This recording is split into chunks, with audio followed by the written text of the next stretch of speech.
Selection Sunday has now come to a close, and as always, the love-hate relationship the country has with the NCAA Selection Committee is flaring up. There are tons of storylines, but one of the most debated is one particular mid-major program. Gonzaga, the #1 seed in the West, has been a model of consistency for well over a decade. I still think Gonzaga looks like Notre Dame football. They're a really good team, but you're going to tell me they're the best team in the country? Gonzaga's bid leads a charge of mid-major programs making the 2013 tourney. The Mountain West Conference, which traditionally is not a major contender, has a record 5 teams playing this postseason, while the SEC, a power conference, has only 3.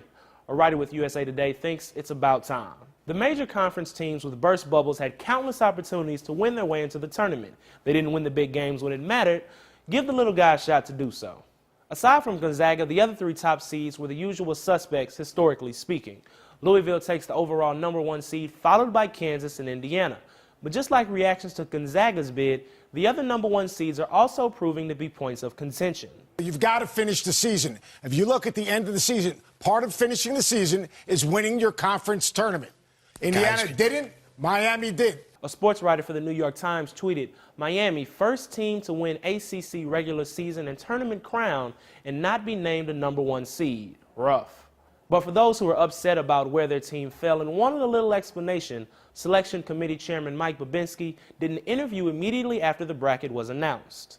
Bobinski said the committee was torn over Miami, and if there was 5 spots, Miami would most certainly hold a #1 seed, but they couldn't take down the Zags in the final analysis. Bobinski also had to explain the Middle Tennessee tournament berth, a team that had only 1 win against a top 100 team. Bobinski says their ability to win on the road is what got them over the hump. To get the rest of your questions answered, be sure to click on the link to the full interview in the transcript. The unpredictability of Selection Sunday seemed to rip from the pages of the 2012-2013 season, considering the revolving door of teams that were ranked #1. But according to First Take host Skip Bayless, that means we are in for a great NCAA tourney. The worst men's college basketball season I can remember is about to launch the greatest NCAA tournament yet, with buzzer-beating elation and deflation exploding all over your bracket next Thursday and Friday. Well, that exploding is scheduled to start Tuesday, March 19th. For Newsy, I'm Jamal Andrus. Multiple sources, a broader view.